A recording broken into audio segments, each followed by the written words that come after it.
We are now joined by UFC light heavyweight Ovince Saint Preux. Ovince, thank you very much for joining us today. Thank you. We'll take our first question from Gabriel Gonzalez with Cageside Press. Your line is open. Hey, OSP, how are you? Doing good. How about you? I'm doing pretty good. I want to start. I was on your Instagram and I saw that Kevin Holland wants the secrets to the Von Preux choke. I mean, are you going to be meeting up with him sometime if he's healthy? Definitely. We got the same manager, so we definitely been around each other. So, I mean, I haven't got a chance to respond back to him, but I'll definitely end up showing him how I finish it. This is, I believe our third fight of the year. We've heard about different closures happening once again around the country. I'm just wondering, has your training situation been affected or changed with everything going on in recent weeks? No, not necessarily. It's just like the fight that I had back in September or whatnot. Couldn't worry about that. And my primary focus is to train.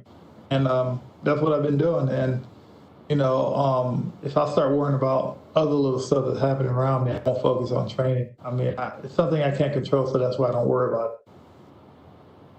Understood. There's a lot going on at light heavyweight lately. I wanted your thoughts. How do you think things play out potentially with Adesanya and Jan Blachowicz? Man, to be honest, I didn't even know about that fight until this week. I just until like yesterday. So, you know what? I don't know. I really don't know. I could say I'm interested in it, but not necessarily. All I got to do is just take my one fight at a time, and whenever my opportunity comes, which will be sometime in 2021, I won't be worried about it. That's when I start worried about it. But until then, it's just I don't really think about it, just because within the 205 division, a lot of things are going to shake up, and a lot of things usually end up shaking up, and it's going to continue to happen too. My final question, to talk about what you have going on. Can you just give me your thoughts on Jamahal Hill as an opponent and what he brings to the table? I mean, he's a young, hungry fighter. You usually have fighters that come in, they're young, they're hungry. You win your first couple bouts or whatnot, you feel really good, you feel unstoppable. But you always got to remember, I've been in this game for a while too. So, I mean, he do have a lot of threats, but, I think overall I have more threats than he does. Great, thank you. Good luck. We'll take our next question from Jordan Ellis with Low Kick MMA. Your line is open. Hi, Ovince. Hey, how you doing? I'm fine, thanks. So this is kind of the second up-and-comer you're facing on the bounce now. And you're a guy who we've known for being, at the top of the division for so long. So what do you make of these matchups the UFC are giving you right now? Man, I'm not complaining about it. I mean, at the end of the day, is a situation where, if I have a chance to put on a good show and potentially have a really good bonus out of that, I'm not going to complain about it. This is a fight game, and if you tell me to fight somebody and to fight a favorable fight from towards my end, I'm definitely going to end up taking it. But moving into 2021, is the ambition to still climb up them rankings and potentially pursue another shot at the title? Oh yeah, definitely. That's been everything since day one. Even with my roller coaster, record, even my roller coaster career or whatnot, that's been everything since day one. So 2020 is kind of me getting my feet back in the water. 2021 is me actually busting open the door. And just finally, you moved up to heavyweight for Ben Rothwell. It didn't quite go your way. Was that a one-off? Are you done with heavyweight, or do you see yourself going back there at some point? It depends. If the opportunity presented itself, I'll do it again, because it was fun not to cut weight, but it was a little different because some of the shots I put him down with, like most light heavyweight, would have stayed on the ground. You can see that from my last fight. But like I said, it was a good learning experience, and would I do it again? Definitely. Okay, thanks for your time. Good luck with fight night. Thank you. We'll go next to Damon Martin with MMAfighting.com. Your line is open. Hey, Ovince, kind of following up on an earlier question about facing the up-and-comers. 2 fights ago, you fought a guy who was undefeated coming into the UFC, had picked up a lot of wins in a row, and you obviously submitted him. Then your last fight, Alonzo Menifield had a bit of hype behind him. You knock him out. Is it kind of fun, facing the young guys and kind of being that first blemish on the record, so to speak? Because obviously here you got Jamahal Hill, he's undefeated, but you are kind of a big step up in competition for him. I mean, definitely. I don't know. It's just like for some reason, at times I think out of the 205 division for up and coming guy, I think I'll be one of the worst guys to actually go in with. But it is what it is. Some guys feel like they have it, and some guys want to jump into the top. But it's different, man. This game is different because you got guys that have been around for a while, like myself, and you got the experience level behind it. And there's not only that, just experience being in the cage with like top level guys and whatnot. And these guys are coming up. Yes, I mean, anything can happen within a fight, but the circumstances between that fight with what I got going on, with what I've been through fighting wise and whatnot, is going to make it a lot more difficult for him.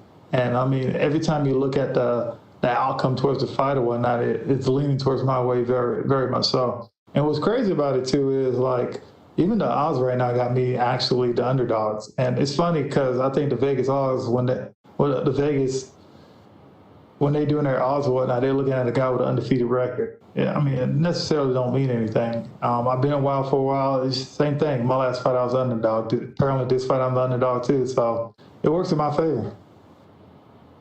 Does that bug you at all, though, that, knowing the work you put in and the guys you fought and beaten and you kind of faced the who's who of this division for a lot of years, and you have wins over so many of them, is it frustrating that maybe you're not getting the respect you deserve, going into some of these fights? No, they just don't know any better. I mean, a lot of times when people look at, people kind of relate it to boxing. They'll be like, this person's going to lose because, this person is an undefeated boxer or whatnot. The mixed martial arts is completely different. If you stay in this game long enough, you're not going to be undefeated. It's point blank. It's really hard to be undefeated because, that day is going to come when you catch an L. But even in this 205 division right now, if your talent level, if you just coming in and you want to jump right on top and start fighting the top guys in the division, it's not going to take long for you to get that first L.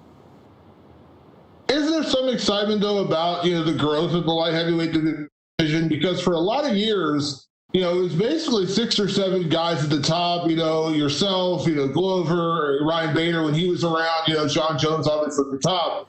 And then you had like a lot of guys who were just kind of behind you who could never really get into that top 6 or 7. Now we are seeing a lot more young, up and coming, light heavyweights. The division is kind of filling out. Is there some kind of fun to that, knowing light heavyweight is actually growing and getting bigger? Because again, for the longest time, it felt like we had like 6 or 7 top guys and then just, a lot of kind of no names.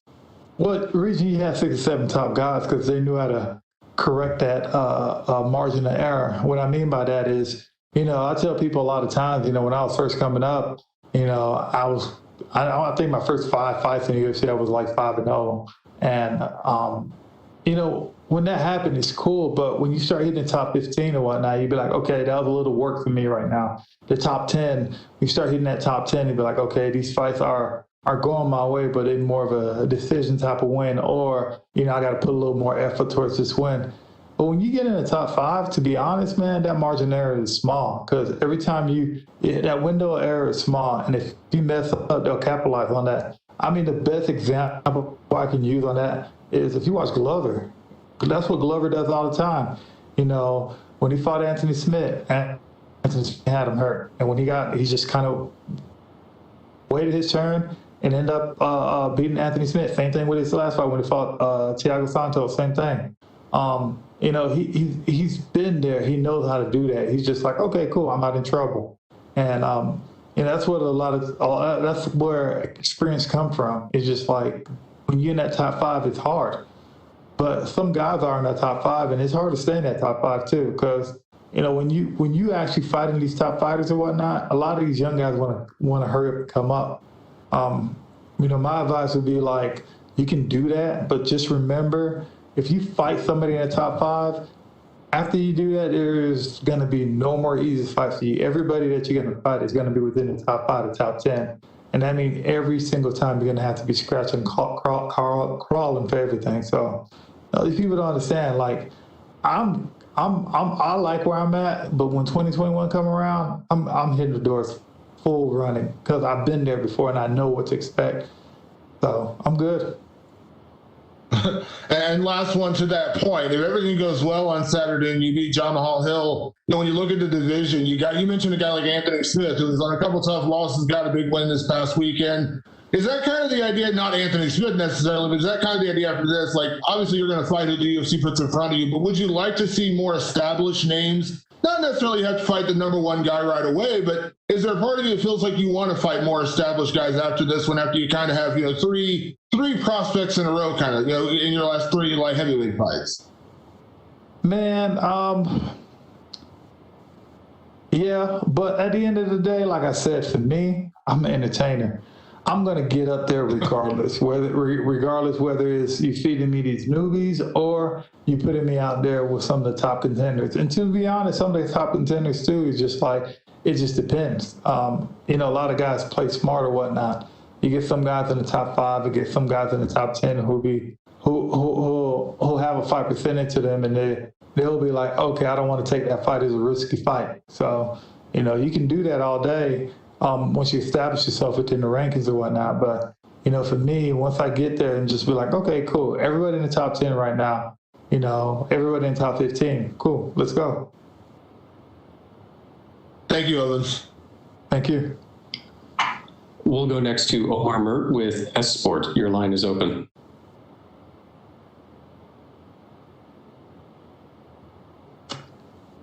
Ovince. Well, my question is, a possible win against Jamahal Hill, an undefeated guy, how may it affect your chance on contendership, like on your spot on the rankings?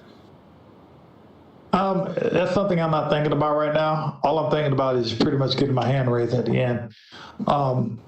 The thing about the UFC, even with the rankings, the UFC don't really care about the rankings. They like guys putting on shows. So if I go out there and put on a show, that's all that matters. And I think that's one of the reasons I've been one of the, the active light heavyweight. So, as long as I put on the show, I'm pretty good. I'm not worried about the rankings right now. What do you think, how, without John Jones on the picture, how many wins it takes to the title shot for you? How many straight wins? To be honest, I don't know. I'm thinking either, 3, 4, or 5 wins. But like I said, at the end of the day, it's just me doing one fight at a time. And I don't like thinking multiple fights ahead of time. That means I'm not focusing on the task at hand. So as long as I have this one fight in front of me and I keep on going that way, I'll be fine. So last question, you are 37, and how long do you want to keep it going? To be honest, I don't know, man. My last fight, I felt amazing. And this fight, I'm feeling Danny the same way. It depends. I'm taking care of my body pretty good. So as long as I can keep going, I'm going to be one of the guys that, I'm not going to quit the game unless I know I need to. Even when I played football, people were telling me, why'd you quit playing football? And I was like, I never quit playing football. Football quit on me. With mixed martial arts, it'd be like, I love this game. I'm not going to quit on mixed martial arts until mixed martial arts quit on me. But I'll know when my time comes too. Thank you, Ovince. Thank you. Tote Cruz with Forward Win Podcast. Your line is open. Hey, Ovince, how you doing? I'm doing good. You're vibing with that song, man. Well, it happens. With this fight, you will match Shogun and Jones for the most light heavyweight fights in history. What do you think about reaching this milestone? How does that make you feel as a fighter? You said I'll do what now? I'm sorry, I'll repeat. I said that with this fight, you will match Shogun and Jones for the most light heavyweight fights in history. Oh, okay. So what do you think about reaching this milestone? Man, to be quite honest, I didn't know that. I didn't know that. It's crazy because apparently I got a lot of, things going within the 205 division, the most finishes, the most close. I don't know. There's a lot of records that I'm up there for in the 205 division that I never realized or whatnot. And I guess that's another one. I don't know. To be honest, I don't know. It's just, I don't think about it. Like, people have to tell me, and they're like, oh, okay, do you know you're tied for this much or whatnot, or this much finishes in the 205 division? I think Glover and I was tied after his last fight. He has me by one now. I never really paid attention to that until, like, people actually throw it in my face, and this is another thing that you actually threw in my face. I didn't know. I mean, I guess I'll just keep on going. I feel good. I can keep on going.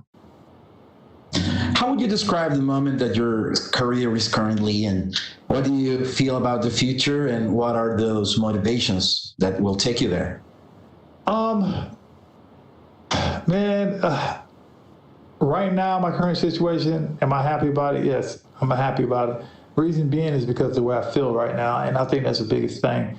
And as long as I can keep telling myself to feel this way, I'm going to be perfectly fine. You know, but other than that, the only thing I can do is take everything one fight at a time. I would love to ask you about your country, Haiti. How do you feel about representing Haiti, and what kind of advice would you give to your nation to push MMA? How do I feel about it?